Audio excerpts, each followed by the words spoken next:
The night was heavy with smoke and silence, as the sniper known only as Makar slipped beneath the shattered streets of Kharkiv, his boots sinking into the cold filth of the old Soviet sewer system, the air thick with rot and the distant rumble of tank engines above him. He had no maps, only a crude sketch drawn by a child who once played near the war zone and claimed to have seen something unusual near the opera house, something that had not belonged. And now Makar moved forward inch by inch. The light from his headlamp, covered with blue tape, barely enough to see the crumbling bricks that made up the tunnel walls. He had left his unit at the edge of the city weeks ago, working alone. Now relying only on his instincts and the pieces of intel gathered from intercepted communications and old Soviet engineering records that spoke of a forgotten web of tunnels used during the Cold War for emergencies and escape routes. And if the sketch was right, this sewer line would take him beneath the Russian staging zone set up under the old administrative quarter, where civilians no longer dared to go.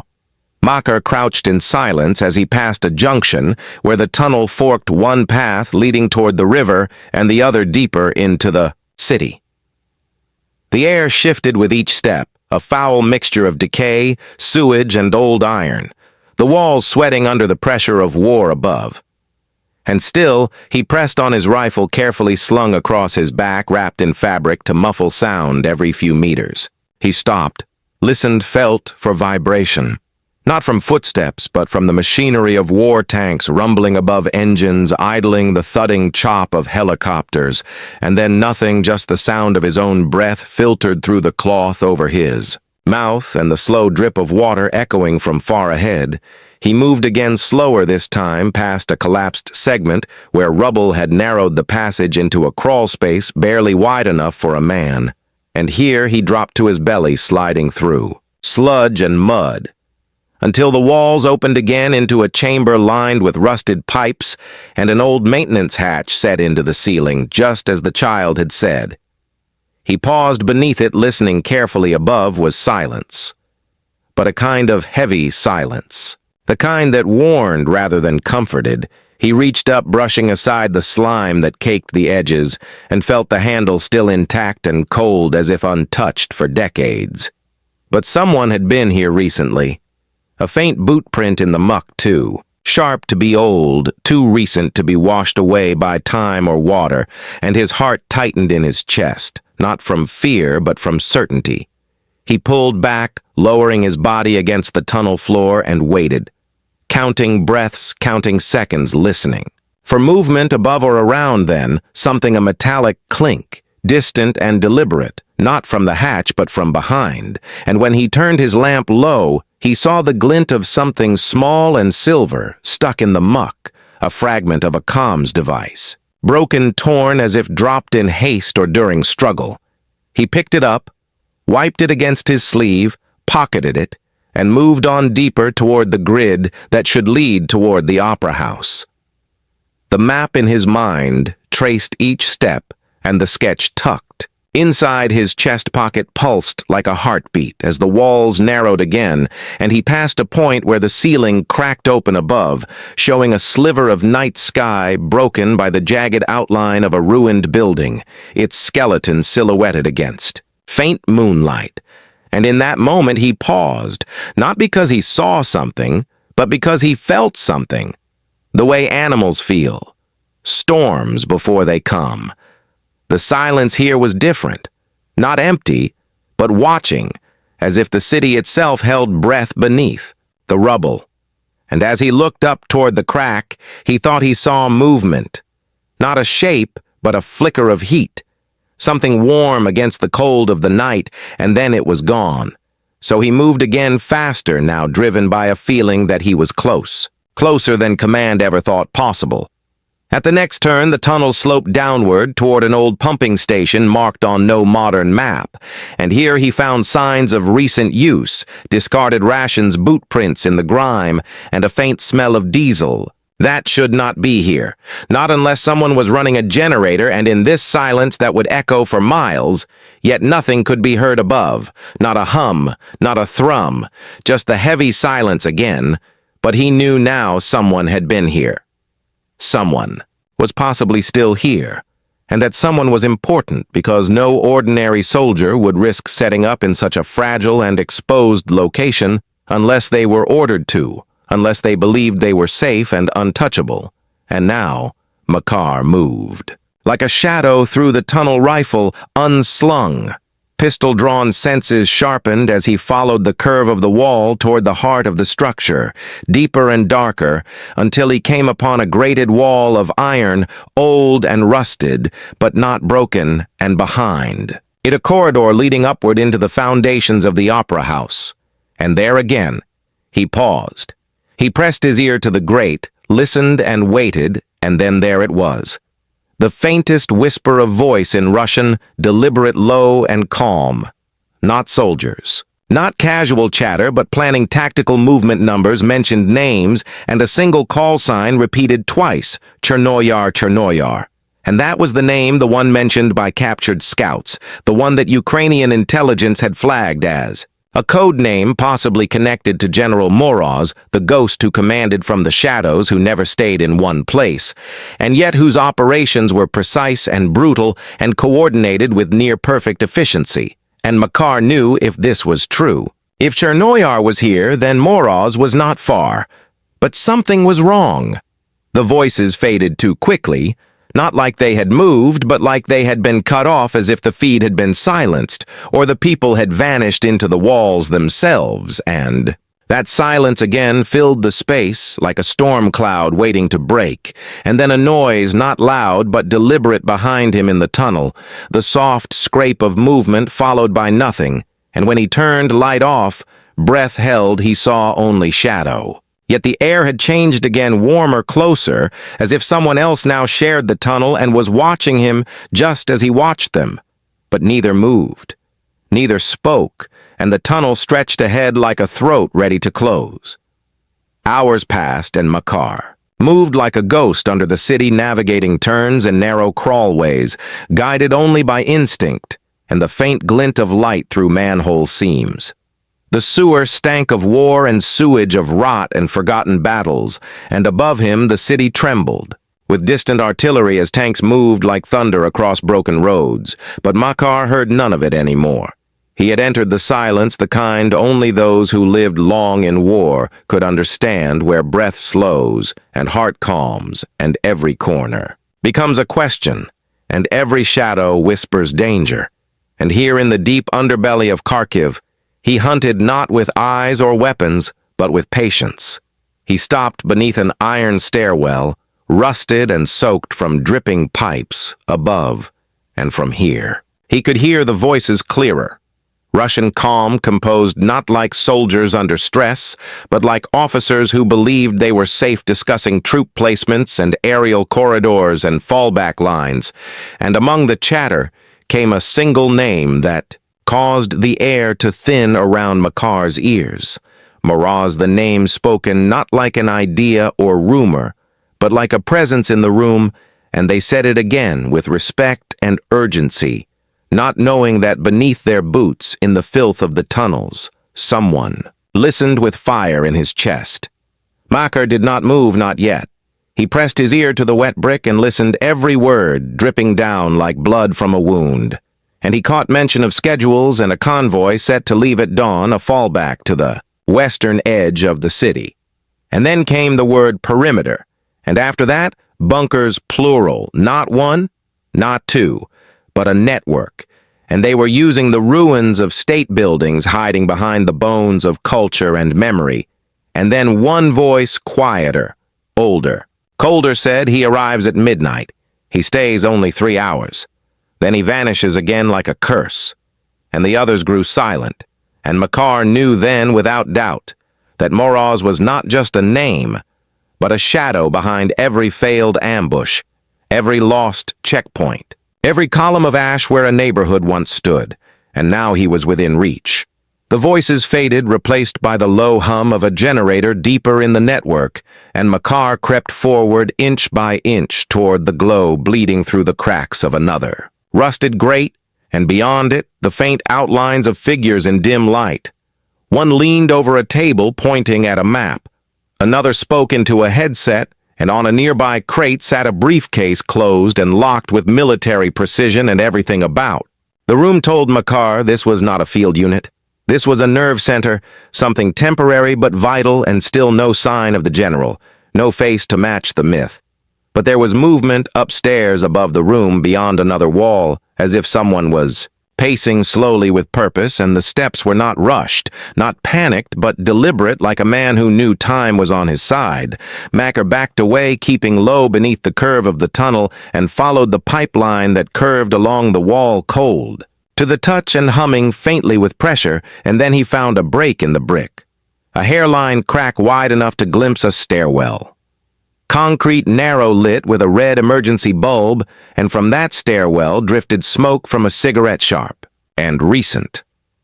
And he waited, eyes fixed on the darkness above the steps, and then he saw it. A shadow descending slowly, a figure tall, broad shoulders, a coat too clean for a soldier, and boots too polished for a grunt. And in that moment, Makar knew the hunt had reached its edge. But the sewer gave no cover and no exit, only narrow walls and rotting pipes, and as the figure moved deeper into the structure, Makar felt a shift in the air, a sense that things were about to move faster, that silence would soon break, and then his. Comms crackled softly with static, a coded signal from command asking for update, but he did not answer. Instead, he turned the device off and buried it in mud behind him, because from here on there would be no rescue, no backup, only the mission and the shadows and the breath of the city as it watched from above. He tracked the figure from below, guessing the path, judging the weight of steps and the pause between turns until he reached a point where the ceiling dipped lower and a service ladder climbed into darkness, bolted to the wall. Half rusted but stable and without sound, he ascended, keeping one hand on his pistol and the other on the cold steel, and at the top was a hatch partially open, the hinges freshly oiled, and through the gap he saw what no drone had captured, what no satellite had confirmed, a command room buried beneath the ruins of the old district lined with monitors and maps, and in the center, a man with silver hair and eyes that never blinked, staring at a screen where red markers danced across a map of Ukraine, and his hand moved slowly across the table, tracing paths of fire and retreat. Makar waited, watching from the shadows, feeling the heat of his own breath as his heartbeat slowed to match the silence of the room, and still the general did not move. Not even when another officer entered, whispered something into his ear, and placed a tablet on the table, and then left as quickly as he came, and Makar knew this was the moment the line between myth and man had vanished, and before him stood the one responsible for weeks of death and ash and whispers in the dark. And yet something about the general was wrong, too. Calm, too still, as if he knew this moment had been coming and had chosen not to. Runmaker did not move yet. He memorized the exits, the pattern of cameras, the placement of guards, all of it locked into memory, because this was no place for a shot. Not yet. No clear escape, no guarantee of silence, and this capture had to be clean. Had to be surgical because command wanted him alive. They wanted answers and maps and codes, not a martyr, not a ghost, returned to smoke and dust, and that meant waiting for the precise moment when the general would be most vulnerable, most alone, most sure of his own safety, and that moment would come because even shadows must rest. But as Makar prepared to retreat into the darkness, something shifted. The screen on the wall flickered, and the general looked straight toward the camera that pointed at the hallway near the hatch. Not at him. Not directly, but close enough that it sent a chill through the air like ice over fire. And then the general smiled faintly and whispered something to no one at all. Just a name, one word, soft and sharp: Makar. And in that moment, the sniper knew he had been seen, or perhaps expected, and the mission was no longer a hunt. It was a game, and the board had just shifted, and somewhere deeper in the building something began to unlock. Makar waited beneath, the hatch heart pounding but still unmoving, his breath shallow.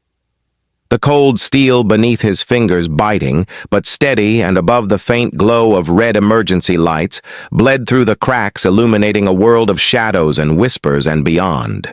The walls of the bunker. The city groaned with distant explosions and sirens.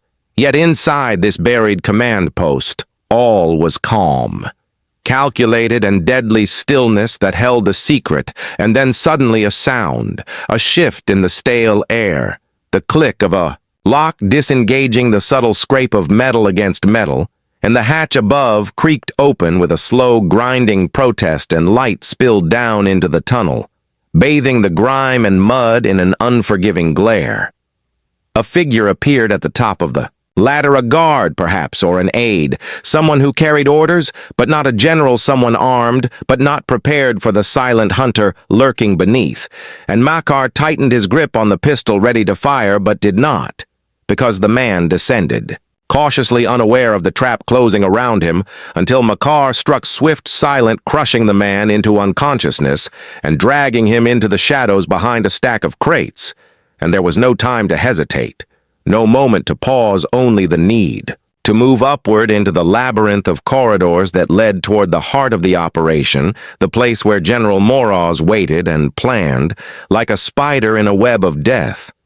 Makar climbed the ladder fast, his boots muffled by layers of cloth as he emerged into a corridor where dust danced in the thin shafts of light from flickering bulbs overhead, and the walls were covered with maps and tactical markings, a testament to the precision of this secret command center and the scent of cigarettes. And stale coffee lingered, as if the occupants had just stepped away or were watching from the shadows just beyond sight. And every step was measured, every breath calculated, because here any sound could be his last, and any shadow could hide an enemy. He moved quietly, passing rooms where officers argued in hushed voices over coordinates and supplies, and where communications buzzed with static and broken signals, and somewhere deeper he heard the unmistakable murmur of Moroz speaking over. Encrypted channels, calm, authoritative, a voice that sent chills through those who heard it, and yet Makar pressed on not toward the sound, but past it, weaving through a maze of steel and concrete until he came upon a door heavy and reinforced with a single guard pacing outside, a man, old and scarred, but alert eyes scanning every corner, every crack. And in that moment, Makar knew the risk was greater than he imagined, because the enemy was watching too, waiting for a sign of weakness. A breath. Too loud, a shadow too long. But Makar was no stranger to danger, no novice in the art of waiting and striking, and so he crept forward, pressing his back against the cold wall and drawing a knife from his belt, prepared to disable the guard if needed. But then a whisper reached his ears from across the hall. Something spoken in Russian, a code phrase, a name. And then the guard paused, turned, and moved away, distracted by a radio call. And in that instant, Makar struck, slamming the man to the floor, and wrapping a cloth over his mouth and binding his hands before he could raise alarm.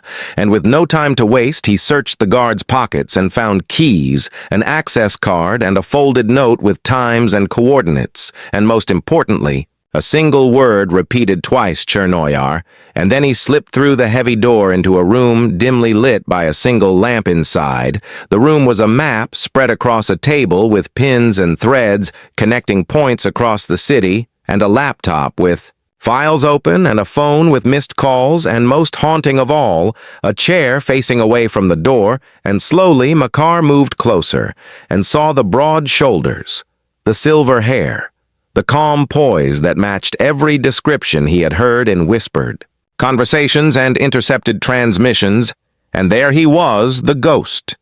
The General Moroz looking neither surprised nor angry, only waiting as if expecting Makar to appear, and then without turning he spoke, his voice low, calm, like a shadow on the wind. "You have come far for a man alone."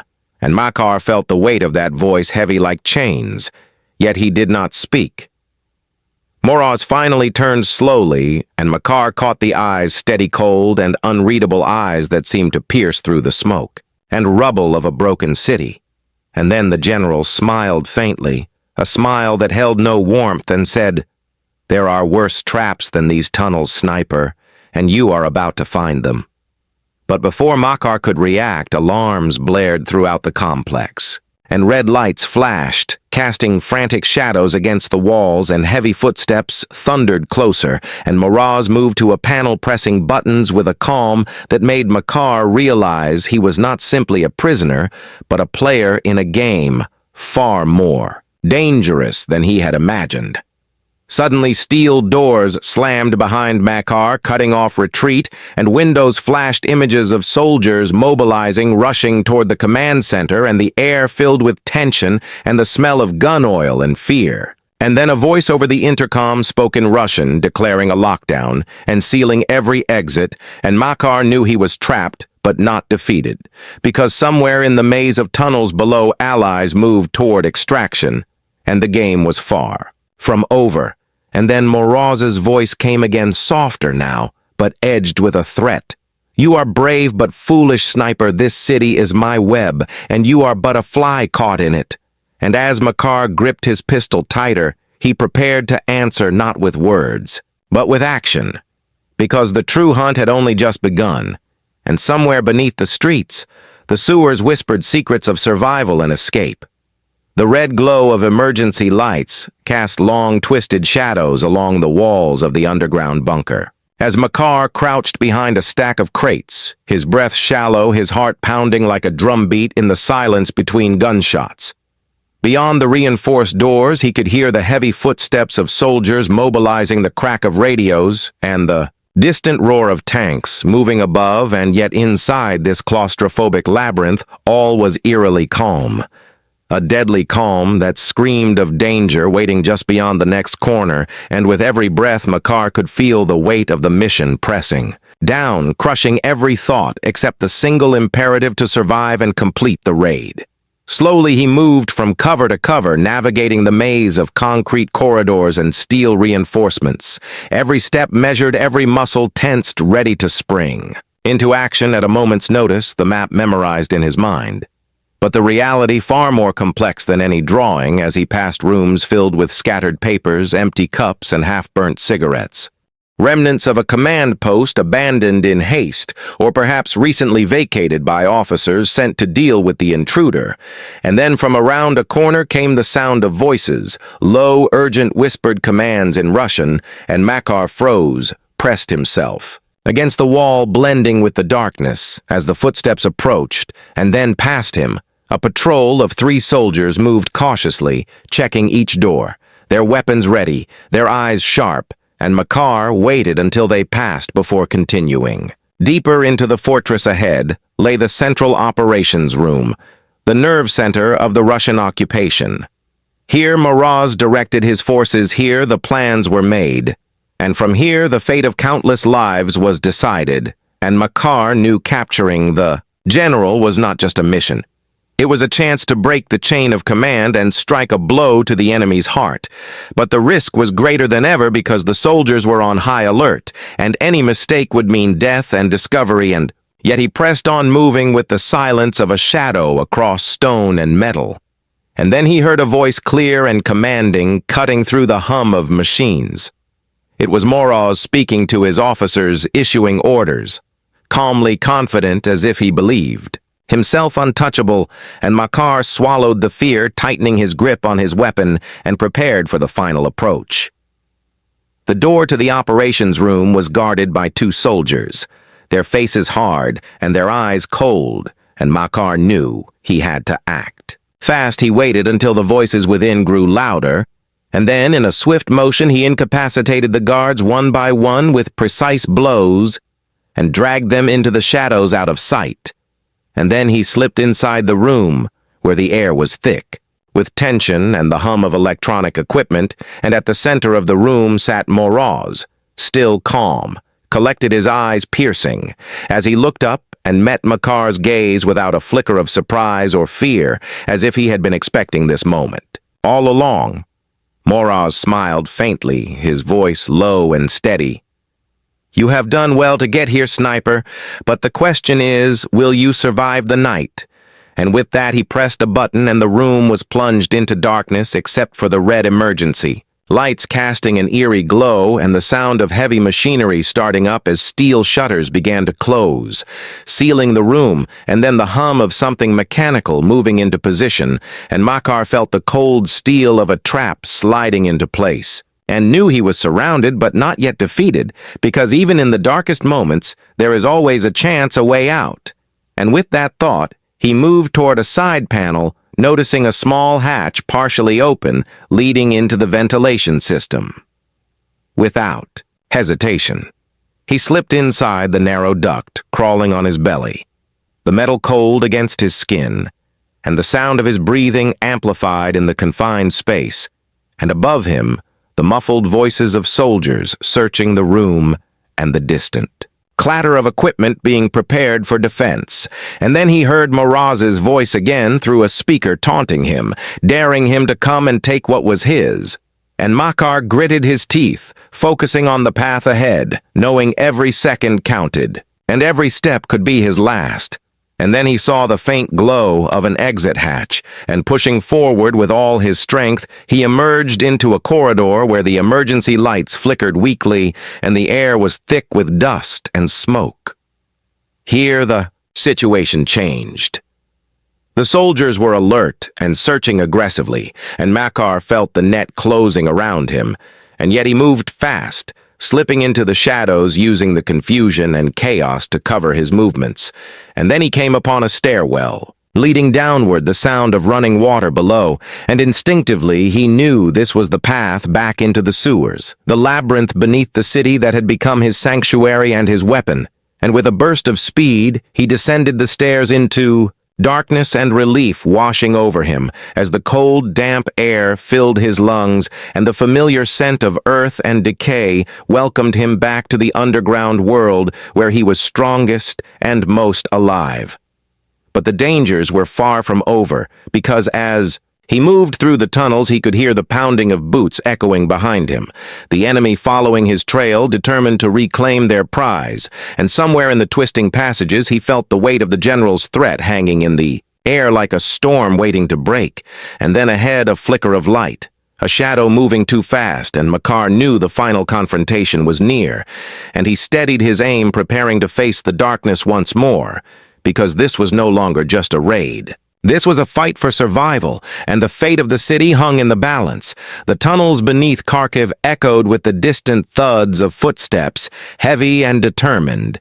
But Makar moved faster, his breath steady despite the weight of exhaustion that threatened to pull him down. The cold water dripping from cracked pipes mingled with the mud beneath his boots, and every sound seemed amplified in the enclosed space. A whisper of movement, a creak in the walls, a faint breath caught in the darkness, and somewhere above the city, the night was alive with distant gunfire and the relentless hum of warplanes circling, waiting like predators on the hunt. But below the surface, Makar was the hunter, and the hunted all at once.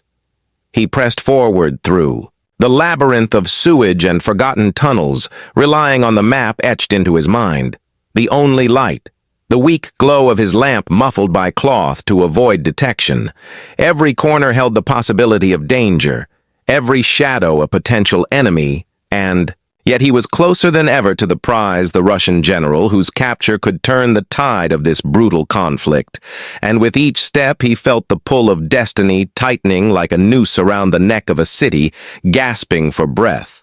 And then suddenly, the tunnel opened into a cavernous chamber, a forgotten relic of Soviet engineering, the walls stained with rust and graffiti, the air thick with the scent of mold and decay, and in the center a single metal door sealed with heavy bolts. And behind it the echoes of footsteps and voices. Makar crouched low, studying the door. The sound of voices clearer now, a low argument in Russian words, harsh, urgent, and the unmistakable tone of Moraz issuing commands, his voice cutting through the chaos like a knife. And Makar knew this was the moment, the final gambit, the strike that would decide the fate of both hunter and hunted, and yet as he prepared his weapon, a faint noise behind him made him spin his head just in time to see a shadow move swiftly through the tunnel, the glint of a blade catching the dim light, and then the sudden impact as a figure lunged forward, his hand reaching for Makar's throat, and in the cramped space, a brutal fight erupted, a flurry of fists and kicks. And desperate grapples, the stench of sweat and fear and blood, and Makar fought with everything he had. Every survival instinct honed over years of war, and the figure struggled to overpower him, but Makar twisted, breaking free, and with a swift strike, sent the attacker crashing against the wall unconscious and breathing hard. He wasted no time ducking back into the shadows, heart pounding, but the danger now painfully close. He moved to the metal door, pressing his ear against the cold steel hearing. The voices inside, the final meeting of Miraz and his officers planning retreat and counterattack, a last desperate attempt to hold their grip on the city, and then the unmistakable click of locks disengaging the door began to slide open, and Makar tightened his grip on his pistol, ready to act, when the door opened fully, revealing Miraz stepping out, eyes scanning the corridor, calm, collected as always, but now trapped and exposed, and without hesitation, Makar stepped forward, weapon raised, voice steady and low. "You are under arrest, General Miraz." The man smiled faintly, nodding his head as if acknowledging the inevitable, and then with surprising calm, he raised his hands, signaling surrender. But in that moment, the world exploded. Gunfire erupted. From hidden compartments, walls sprayed with bullets and alarms blared, and soldiers poured into the corridor from every side, and Makar dove for cover, rolling behind a pillar. Heart racing, the battle had erupted into chaos, and the general moved, swiftly ducking behind crates, issuing orders, directing fire like a conductor, orchestrating death. And yet in the chaos, Makar found his chance, a narrow window to close in, and with steady aim, he fired a single shot, hitting Miraz in the shoulder, bringing him to his knees, and with a grunt the general fell silent. And then Makar moved fast, binding Miraz's hands, securing him with zip ties, and signaling to his team through comms that the target was secured and extraction was needed immediately. But even as he called for backup, the sound of reinforcements pounding through the tunnels grew louder, and the fight was far from over. The corridors echoed with shouts and gunfire and footsteps racing toward them, and Makar covered the general's shielding him from the onslaught of attackers. And then the emergency lights flickered, and the air grew heavy with smoke from a flare ignited somewhere deeper in the tunnels, and visibility dropped to near zero. And in the darkness, Makar relied on touch and sound, moving swiftly, dragging the wounded general toward the narrow crawl space that led to the river sewer exit, their planned escape route. And then a sudden explosion shook the tunnels, throwing debris and dust into the air and blocking their path, forcing Makar to find an alternate route, moving with grim determination, knowing that every second counted and the city above held its breath as the hunter and the hunted raced through the veins beneath its streets. Finally, after what felt like an eternity, Makar emerged into the cold night air near the riverbank, where his comrades waited with a small boat engines idling, ready to pull away from the shore, and as they pushed off into the dark water,